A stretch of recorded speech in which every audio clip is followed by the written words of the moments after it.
যেটা করছে অনেক ডান্স করছে, ছায়ার নিচে বসে আছে, আরাম করছে মালটা। বাঘ কম কুত্তা বাচ্চা বেশি লাগছে, কিন্তু অ্যাকচুয়ালি ওটা চিতাবাঘ। ওই দেখো। গুড মর্নিং গাইস, তো আজকে সানডে আর এখন বাজে সকাল 8:10 আর এখন আমরা ঝাড়খণ্ডের উদ্দেশ্যে বেরিয়ে পড়েছি। এখন আমরা আছি রাধামণি ওভারব্রিজের কাছে। আর তোমরা ওয়েদারটা জাস্ট চেক করো। সাথে আমার আছে সৌমেন আর বাকি দুজন, ওরা লেট করে আমাদের সাথে দেখা করবে। অলরেডি অনেক লেট হয়ে গেছে, তো বেশি কথা না বলে চলো জার্নিটা শুরু করা যাক। আজকে আমরা বাইক নিয়ে দুজনে বেরিয়েছি তো ঝাড়খণ্ড অব্দি, আর ওখানে গিয়ে খুব মজা করবো। সরি, ওটা হচ্ছে ঝাড়গ্রাম যাবো আমরা। আমি বারবার শুধু ঝাড়খণ্ড বলে ফেলছি। আর তোমরা জাস্ট ওয়েদারটা চেক করো, হেভি। তারপর আমরা একটু দেরি না করে বাইক ট্রিপটাকে এনজয় করার জন্য দুজনেই বেরিয়ে পড়লাম ঝাড়গ্রামের উদ্দেশ্যে। এবং যেহেতু এখন বর্ষাকাল, এই রৌদ্রোজ্জ্বল ওয়েদারটা যে কোনো মুহূর্তে চেঞ্জ হয়ে বর্ষায় পরিণত হতে পারে। আর যেই বলা সেই কাজ, আধ ঘন্টা গাড়ি চালাতে না চালাতেই সামনে পুরো ঘন কালো মেঘে পুরো উপরকে ছেয়ে গেল। এবং তারপর আমরা ড্যাবরা অব্দি পৌঁছাতে না পৌঁছাতেই ঘন বৃষ্টির মধ্যে পড়লাম, এবং সেখানে আমরা আশ্রয় নিলাম একটা ছোট শেল্টারে। জোরদার বৃষ্টি কি হবে। এখনো খড়গপুর ঢুকতে এখনো অনেকটাই বাকি, কিন্তু তার আগেই বৃষ্টিটা চালু হয়ে গেছে। এই ঘন বৃষ্টির মধ্যে বসে বসে খুবই বোর হচ্ছিলাম, তাই ফোনের ক্যামেরাটা বের করে এই সুন্দর মুহূর্তগুলো ক্যামেরাবন্দি করতে লাগলাম। যখন আমরা এই সময়গুলো পেরিয়ে যাব, তখন পড়ে থাকবে পিছনে শুধু স্মৃতি, আর তখন আমাদের কাছে শুধু থাকবে এই ফ্রেম বন্দি করা, ক্যামেরা বন্দি করা ভিডিওগুলো। প্রায় 15 মিনিট দাঁড়িয়ে থাকার পর ফাইনালি বৃষ্টিটা থামলো, এবং আবারও আমরা আমাদের গন্তব্যের দিকে এগোতে লাগলাম। এই বৃষ্টি ভেজা মেঘলা ওয়েদারটা খুবই আমার পছন্দের ওয়েদার, বাট আমি এই বৃষ্টিটা চেয়েছিলাম যেন শালবনির জঙ্গলে পৌঁছে তারপর হয়। কেন, এমনিতে যেরকম শালবনির জঙ্গল যতটা সুন্দর, বৃষ্টি ভেজা ওয়েদারে শালবনির জঙ্গলটার সৌন্দর্য আরও বেড়ে যায়। আমাদের তমলুক থেকে ঝাড়গ্রাম অ্যাপ্রক্স 130 কিলোমিটার, আর আজকে আমাদের গন্তব্য ঝাড়গ্রামের জঙ্গলমহল জুওলজিক্যাল পার্ক। খড়গপুরটা পেরোতেই আবারও আমাদেরকে বৃষ্টি হানা দিল, এবং আমরা আবারও দাঁড়িয়ে পড়লাম এক জায়গায়। তারপর বৃষ্টি বন্ধ হতে একদম যা গাড়ি আমাদের স্টার্ট হলো, তারপরে আমাদের গাড়ি গিয়ে থামলো একদম শালবনির জঙ্গলে। আর তোমরা গাইস ভিউটা চেক করো, শালবনির কি অসম লাগছে। আর আবারও সেই সকালের রৌদ্রোজ্জ্বল ওয়েদারটা ফিরে চলে এসছে। বাট এই টাইমে আমি চেয়েছিলাম যেন বৃষ্টি হয়, বাট আমার চাওতে বা না চাওতে কিছু এসে যায় না, কারণ প্রকৃতি তার নিজের মর্জিতে চলে। আর এখানে আমরা দাঁড়িয়ে কিছুটা ভিডিও ফটোশ্যুট করলাম, এবং তারপর আর আমরা বেশিক্ষণ দাঁড়ালাম না এই জঙ্গলে, বেরিয়ে গেলাম এখান থেকে। সো ফাইনালি আমরা জঙ্গলমহল জুওলজিক্যাল পার্কের সামনে চলে এসেছি। এবার এখানে ঢোকার জন্য সবাইকে টিকিট কাটতে হয়, তো এখানে সৌমেন লাইন দিয়েছে টিকিট কাটার জন্য।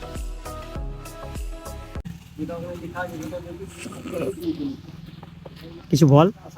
নমস্কার, আমরা এই মুহূর্তে আছি জঙ্গলমহল জুলজিক্যাল পার্ক।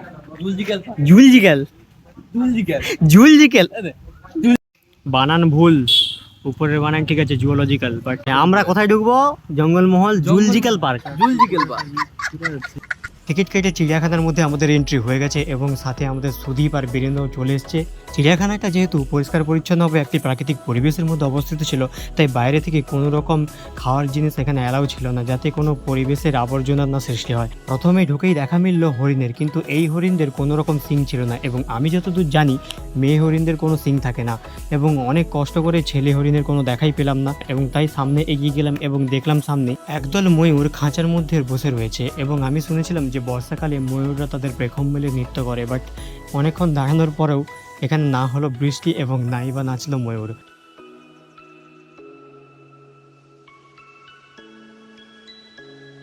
এরপর আরও এক্সাইটেড হয়ে এগিয়ে যেতে লাগলাম। এরপর দেখা মিলল এটার হরিণ নাকি, জিনিসটা কি? জিনিসটা তো হরিণের মতন লাগছে, কিন্তু এটা কি হরিণ বোঝা যাচ্ছে না।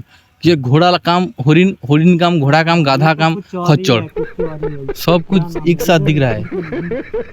ছোটবেলায় অনেকের মুখে নীলগাইয়ের কথা শুনেছি, কিন্তু কোনোদিন সামনে থেকে দেখিনি। আজ ফাইনালি আমি নীলগাই দেখলাম কেমন দেখতে লাগে, এবং এখানে মাত্র একটাই নীলগাই ছিল এই চিড়িয়াখানা। এরপরেই দেখা মিলল হাঁসের, যে কিনা মুখ গুজে পেছন দিকে বসে আছে, এবং সাথে সাথেই আমার কিছু স্মৃতি মনে পড়ে গেল ছোটোবেলার, কারণ আমাদের বাড়িতেও হাঁস ছিল, এবং তাদের সাথে আমি কত ছুটছুটি করতাম, এবং তারা দেখতাম যে পুকুরে এক জায়গায় ডুবে অন্য জায়গায় উঠছে, এবং স্নান করার সময় তাদেরকে আমরা পুকুরতেই ছোটাতাম। তারপর দেখলাম 2-3 রকম প্রজাতির কচ্ছপ। এরপরে দেখা মিলল শকুন এবং গোসাপ, কিন্তু এবার যেগুলো দেখাবো সেটার জন্য রেডি হয়ে যায় তোমরা।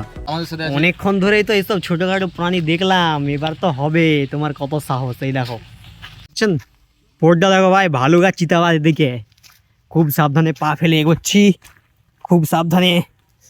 ভাই ভাই ভাই, এই তো ভাই, এই দেখো অরিজিনাল ভাল্লুক, ঘুমাচ্ছে এখানে গুহাতে। ও চাইলে কিন্তু ঝাল মারতে পারবে। ওফ, পারবে? পারবে নি। দিস ইজ ভাল্লুকের ঘর, ভাল্লুকের গুহা কৃত্রিম ভাবে। আর ওই দেখো ভাল্লুক। ভাই ভাল্লুক কি করছে বোঝা যাচ্ছে না, একরকম মুভমেন্ট করছে পুরো রোবটের মতো।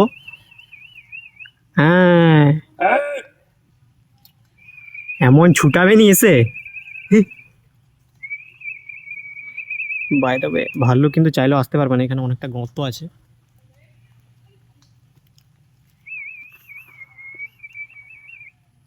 যেটা করছে অনেক ডান্স করছে, ওই একটা গান চালা ডান্স করছে, এ তুরুক তুরুক তুক তুরুক তুরুক তুক তুরুক তুরুক তুক তারারা। ওই দেখো, দেখতে পাচ্ছ নাকি গাইস? ওই দেখো ঘুরছে, ওই ওই ঘুরছে ওই উপরে। ভাই ভাই ভাই, ওই সারা বাঘ বাচ্চা দিকে দেখ।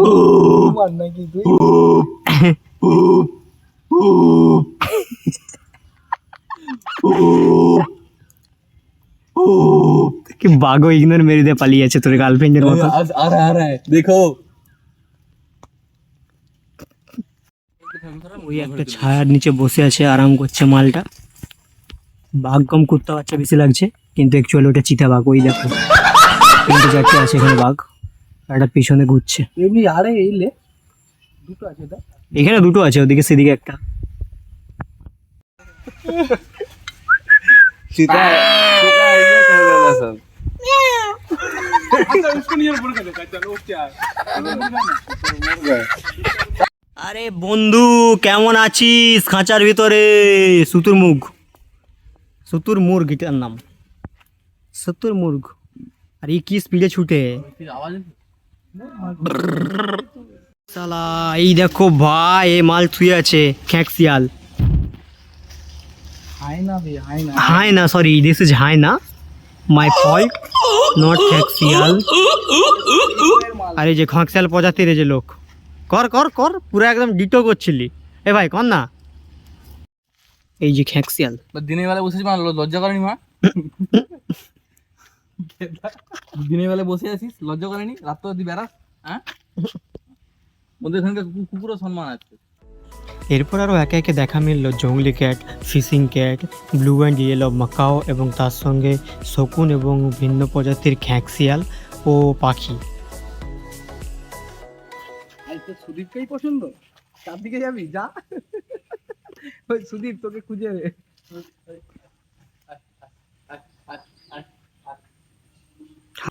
এই জুতে আসার জন্য আমি তোমাদেরকে অবশ্যই রেকমেন্ড করবো, কারণ একদিনের জন্য খুবই ভালো একটা জায়গা, নিরিবিলি এবং প্রকৃতির বুকে মন শান্তি করার জন্য খুবই ভালো একটা জায়গা। এবার দেখতে পাচ্ছেন হয়তো রাসেল ভাই বাড়ি, দেখো শুয়েছে কিভাবে গুটি মেরে।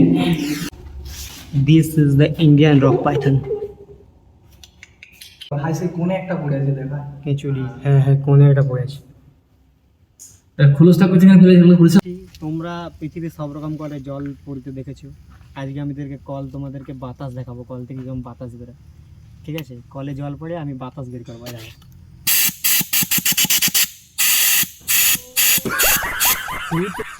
তারপর ফাইনালি আমরা সিংওয়ালা হরিণ দেখতে পেলাম, এবং এই সাইডে কিছু অন্য প্রজাতিরও হরিণ ঘোরাঘুরি করছিল। এরপর দেখলাম অনেক রেয়ার ডিজাইনের মুরগি। প্রথমত এই ব্ল্যাক অ্যান্ড হোয়াইটের উপর যে কি ডিজাইন, কি বিউটিফুল লাগছে। আর প্লাস দূরে একটা বসেছে তোমরা দেখো, যেটা ইয়েলো রেড আর ব্ল্যাকের উপর কি সুন্দর মুরগি দেখতে, প্রায় প্রেমেই পড়ে যাচ্ছিলাম। তারপরে এই জঙ্গলের মধ্যে একটু গিঁড়ি মারলাম, ভিডিও শ্যুট করলাম। এক হরিণ আরেক হরিণকে পাতা খাওয়াচ্ছে। অলমোস্ট সব কিছুই দেখা হয়ে গেছে চিড়িয়াখানা। তো তারপরে ফাইনালি আমরা বাইরে বেরিয়ে এলাম, এবং তারপর যা খিদে পেয়েছিল তো সোজা আমরা চলে গেলাম এখানের ফেমাস বিরিয়ানি দোকানে। তো এখানে এসে 3-4 প্লেট বিরিয়ানি আমরা অর্ডার করে দিলাম, এবং ফটাফট খেয়ে এবার বাড়ির দিকে রওনা দেবো।